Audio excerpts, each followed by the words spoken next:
tend to say that cars are full of surprises. Usually, that is said when something goes wrong. For example, when a car is a bit too rusty, more rusty than expected, when a car breaks down more than expected, when it has some hidden flaws, and that come as a surprise. But this one is different. It was a pleasant surprise, and I want to talk about it. I still cannot believe the amount of attention this car gets. The amount of attention from bystanders, that is, people out on the road. I've been in fancy cars, whether those are classics or modern, but no one has reacted as much as to this one. There are people constantly honking their horn, saying hi, putting some thumbs up, and overall, the most important thing is, I see a smile on their face. But what is behind that reaction? Now, to some people this car might seem funny. It is. It is a pretty goofy looking car, but yet still attractive in its original sense. Usually, one of the first question is, that is, of younger generations, the first question is, what is this? Younger generations, meaning my generation and younger, most people don't even know what this car is. And I go tell them it's a Lada. And to some, that comes as a surprise, seeing a Lada for the first time in their life. To some, they never heard about it in the first place. What usually comes after that, for example, the ones that haven't ever heard about it, the younger generations, younger than I am, sometimes you have a parent standing by their side, and the parent goes, "Son, that right there is a Lada." And you can kind of see like a flashback in their eyes when these things were on the road back in the late 80s, early 90s, as a people's car. You know, it was not meant to be something extraordinary, and it isn't. But it worked. Some people refer to this as a Russian Mercedes. And I find that pretty funny, but it is comfortable. And it even has front headlight wipers, which was pretty unique for the time. Nowadays, this car is seen in a slightly different surrounding, actually. It is, usually I see it on the internet, but in the hands of younger people like myself, actually, being a perfect winter car. Why? It is a front-engine, rear-wheel drive car, so it is really fun to drift. Simple and really fun to drift. And up in Russia, there's many of them. Granted, they are basically a dime a dozen, and they're cheap, they're easy to maintain, so it makes the perfect little car for fun. Here in Slovenia, they are pretty rare, and people are really surprised to even see one. So it is quite beautiful to drive something so unique. The wagon being even more rare than the sedan, and to most of the people over here, that is to the liking, because here in Slovenia we are pretty utilitarian. We like to have wagons because they just make sense. Nothing wrong with that. Let's talk, for example, driving, right? You have this really big, nice wheel, no power steering, hence why. It's still very easy to turn when you're stationary and so on. Comfortable, a bit loud, but overall, actually kind of better than expected.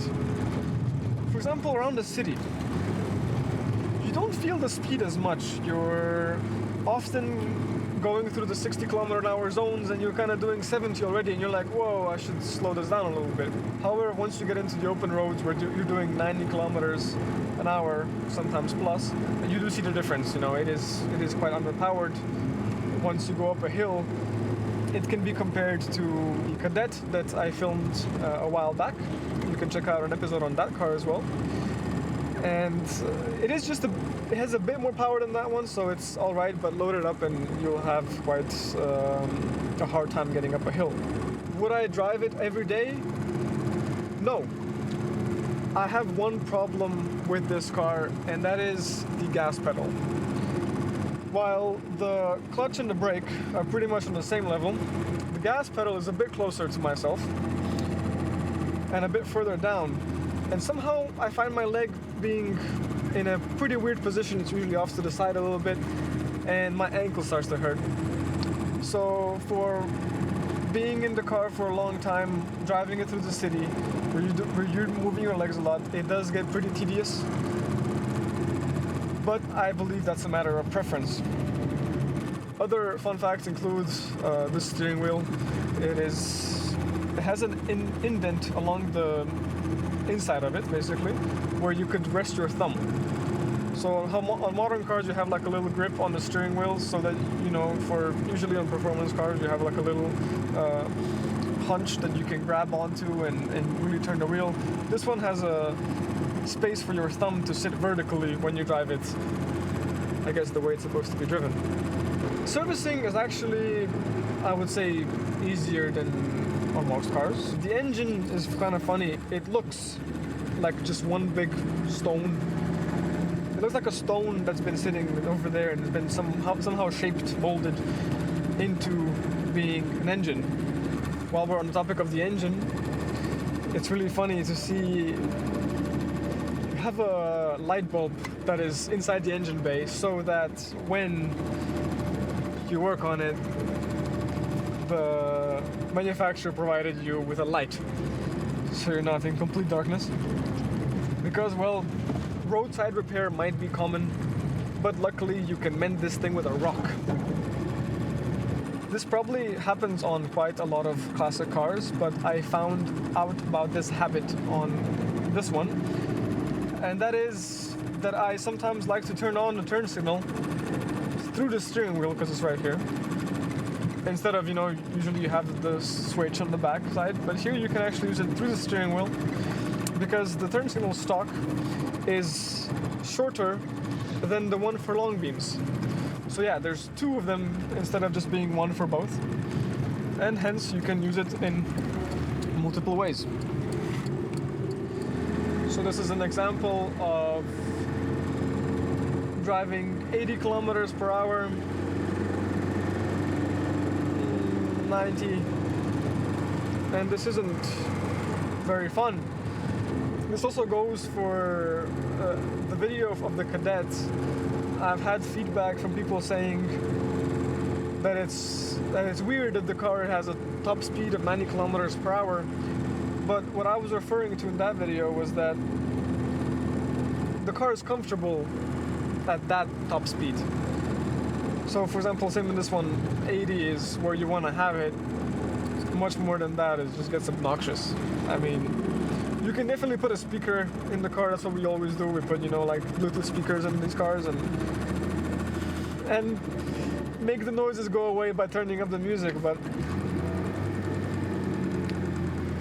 it's not fun. It's pretty pointless.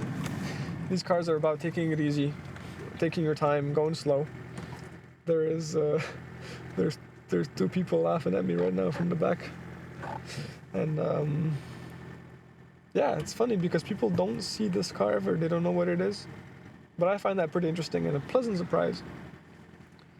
I never thought that this car would get so many reactions, but driving it through the city, people stop and stare and point. Take pictures, a lot of them as well. It's a 1988 car, and for its age, it's in surprisingly good condition. For example, the interior is basically like new. The only thing that I had trouble with was the sagging sun visors, so I decided to just remove them, because the windshield on this car is so narrow that you don't really need them.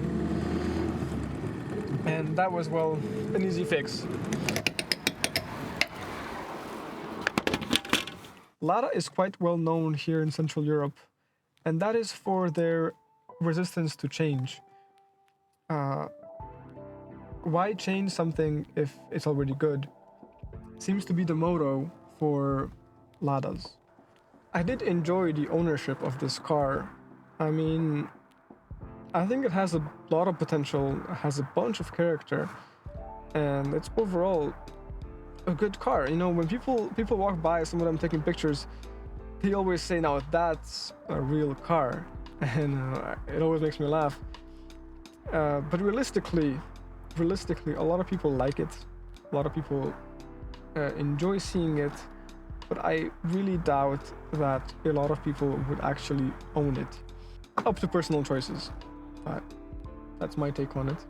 Something else that I find pretty interesting about this car is that the key is on the left side of the steering wheel, so you turn on the car on the left side, just like some of you might recognize in like classic Porsches, well, even modern ones as well, but there's no key on those.